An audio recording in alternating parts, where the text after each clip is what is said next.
سلام و درود به دوستای گلم. همونطور که از اول ویدیو دیدید میخوایم توی این ویدیو با هم دیگه کاپ کیک هندونه‌ای درست کنیم. یلدا نزدیکه و این کاپ کیک های هندونه‌ای میتونن گزینه خوبی برای تزیین سفره‌های یلدامون باشن. مهمترین ویژگی که این کاپ کیک ها دارن اینه که این کاپ کیک ها با فر درست نمیشن و ما میخوایم این دفعه این کاپ کیک ها رو توی قاب لمبه درست کنیم. پریسا کاوندی هستم و اینجا کانال پریسا کیکه. من به طور هفتگی ویدیو آموزشی در مورد پختن کیک و شیرینی و دسر منتشر میکنم. اگه به این سبک ویدیو علاقه‌مندی حتما منو سابسکرایب کن و ویدیو من لایک کن و به دوستات معرفی کن. بریم که آموزش این کاپ کیک های خوشمزه رو با هم دیگه ببینیم.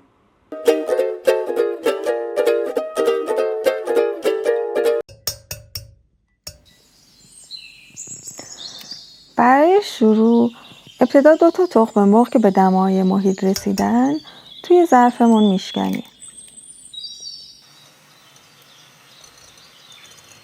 من همیشه قبل از اینکه شکر رو اضافه کنم تخم مرغ رو حدود 1 دقیقه با همزن برقی میزنم تا اینکه تخم مرغ به صورت تیکه تیکه توی کیکمون باقی نمونه و بوی زخم نگیره.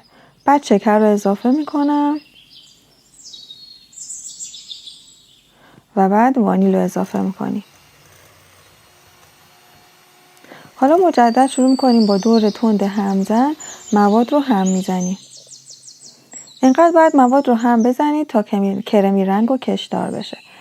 در حین هم زدن هم 1-2 بار همزن رو خاموش میکنیم و مواد رو از دور ظرف جمع میکنیم تا ذره از تخم مرغ اطراف ظرف باقی نمونه و کیکمون بوی زخم تخم مرغ نگیره.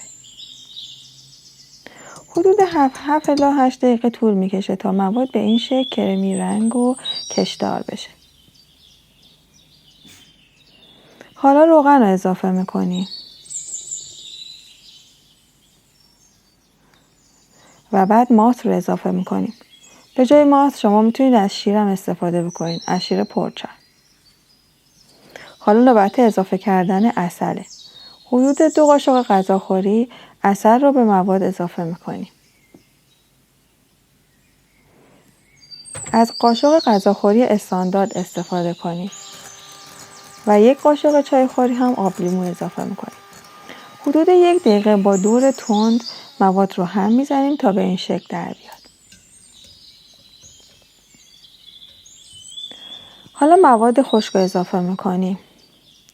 ابتدا آرد رو توی الک میریزیم و بعد بیکینگ پودر رو روش میریزیم و کمی با قاشق آرد و بیکینگ پودر رو با هم مخلوط میکنیم. آرد رو توی 2 یا 3 مرحله به مواد اضافه میکنیم و به آرامی با لیسک آرد رو به خورد مواد میدیم.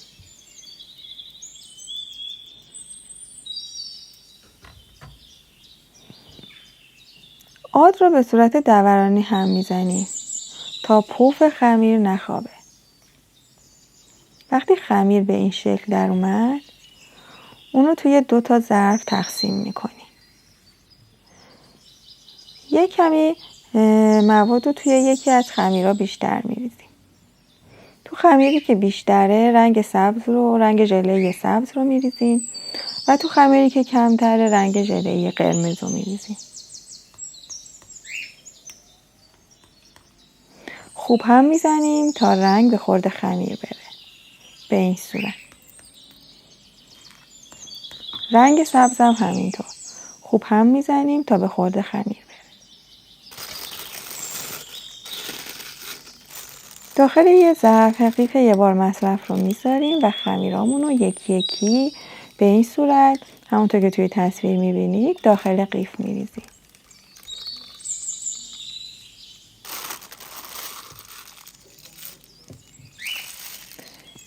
سر قیف رو خوب میبندیم و کنار میذاریم.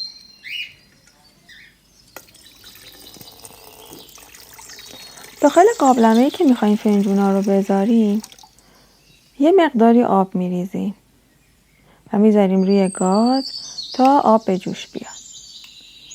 فنجونایی که میخوایم خمیر رو توش بریزیم و با قلمو کمی چرب میکنیم.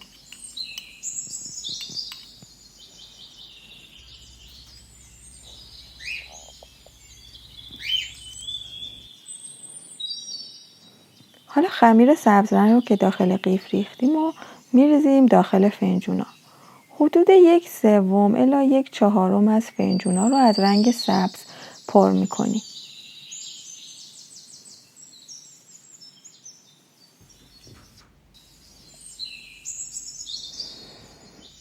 خمیر قرمز رنگ و قیفش رو یه مقدار کوچیک‌تر میبریم و یه لایه نازک از خمیر رو روی خمیر سبز رنگ میکشیم.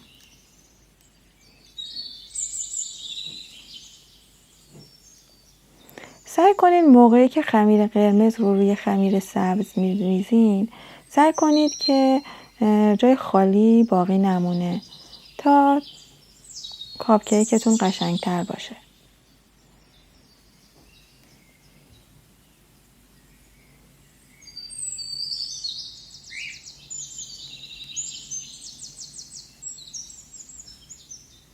تمام فنجونا رو شبیه کاری که من کردم پر میکنیم.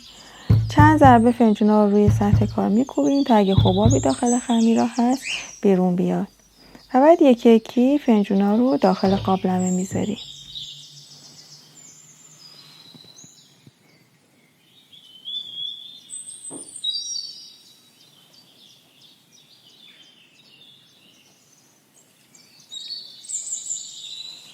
شما هم میتونید قابلمه رو بدون دمکنی بذارید هم با دمکنی بذارید. اگه دمکنی بذارین که بهتره چون قطرات آب داخل فنجوناتون نمیریزه. با یه سیخ چوبی تست میکنیم که اگه خمیری نچسبیده بود کیک ما آماده است. حدود نیم ساعت طول میکشه تا این کیک های فنجونی آماده بشن. بعد که یه کمی از دما افتادن و خنک شدن با یک کارد دورش آزاد میکنیم و یکی یکی این کاپ کیک های هندونه خوشگل رو در میاریم. شما میتونید با شکلات اشکی شکل هسته هندونه رو روی کاپ کیکاتون تزیین بکنید یا اینکه میتونید شکلات رو به روش غیر مستقیم آب کنید و با قیف روی کاپ کیکاتون طراحی کنید.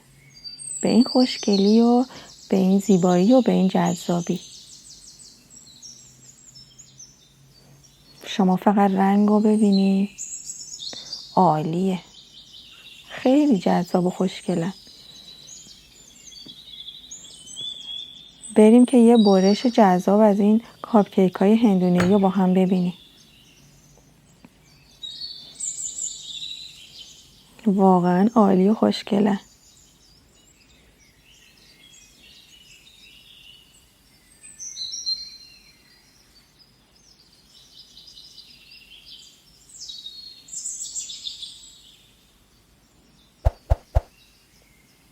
نوش جانت.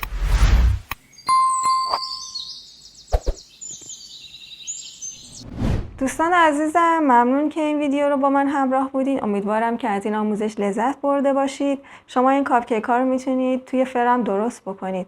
منتها خب توی فر دورش یه مقدار طلایی میشه و اون براقی و اون خوشگلی رو نداره. ما به خاطر اینکه بخوایم براق‌تر بشه اینا رو توی قابلمه درست میکنیم، با بخار آب درست میکنیم.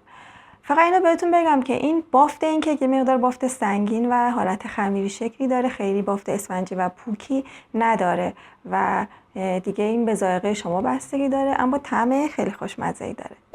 من چند تا آموزش دیگه در مورد یلدا توی کانالم گذاشتم، لینکش رو این بالا براتون میذارم. میتونید بعد از دیدن این ویدیو برید و اونا رو هم ببینید. براتون بهترینا رو آرزو میکنم. مثل همیشه لحظاتون پر از شادی و لبخند.